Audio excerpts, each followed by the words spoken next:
федератсияи футболи тоҷикистон дар як маросими бо тантана беҳтаринҳои мавсими соли 2015-ро бо ҷоизаҳо сарфароз гардонд. дар ин маросим нахуст Рустами Эмомалӣ, раиси федератсияи футболи тоҷикистон, дар бораи натоиҷи мавсими имсола бурдубох ва комёбиҳои футболбозон гузориш дод. суханронияш бо табрикот оғоз шуд. аз номи кумитаи иҷроияи федератсияи футболи тоҷикистон шуморо барои ташриф оварданатон ба маросими тақдими ҷоизаҳо ба ғолибон ва беҳтаринҳои мавсими футболи соли 2015 шодбош гуфта бароятон тани сиҳату хонаи ободро таманно дорам.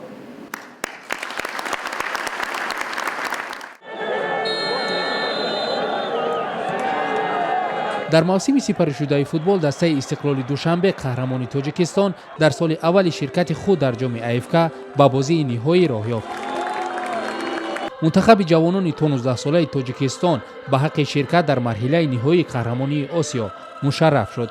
инчунин мунтахаби футзали кишвар ба қисми ниҳоии қаҳрамонии Осиё 2016 рохат гирифт.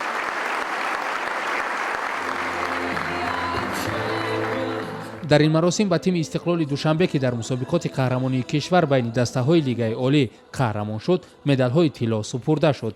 дастаи хуҷанди шаҳри Хуҷанд барои ҷои дуввум бо медалҳои нуқра ва тими равшани шаҳри Кӯлоб барои ҷои севум бо медалҳои биринҷӣ сарфароз гаштанд.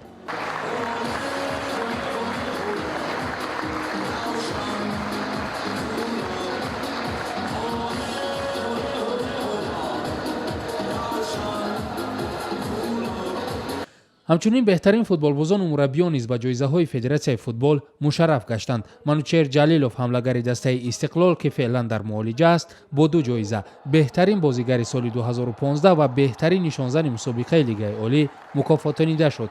Николас Тошич аз дастаи Истиқлол беҳтарин дарвозабони сол ва Мубин Эргашев, сармураббии Истиқлол, беҳтарин мураббии сол эътироф шуданд.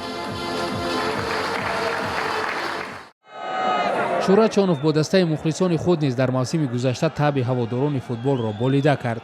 ҳам дар бозиҳои ҷоми АФК ва ҳам дар бозиҳои интихобии ҷоми ҷаҳон бо Баландгӯяку гурӯҳаш дастаҳои Тоҷикистонро дастгирӣ мекарданд. ӯ низ дар ин маросим даъватӣ буд. ман медонам ки мо мухлиси бисёр дорем ки мехоҳанд ки моро дигар тараф шинанд тамошо кунанд, чунки мо суруд месароем, мисол лозинго мегӯем. мо ваъда метиҳем ки соли дигар бо сатҳи олӣ насиб бошад. бо кори нав як коре мекунем ки ҷолиб бошад. дар маросим дигар меҳмонон ва сарпарастони федератсияи футболи тоҷикистон ширкат доштанд. ба ғолибон аз рӯи номинатсияҳои дигар низ дар риштаҳои футбол ва футзал ҷоизаҳои федератсияи футболи тоҷикистон тақдим гардид. ана ҳамин тавр мавсими имсолаи футбол дар тоҷикистон ба анҷом расид.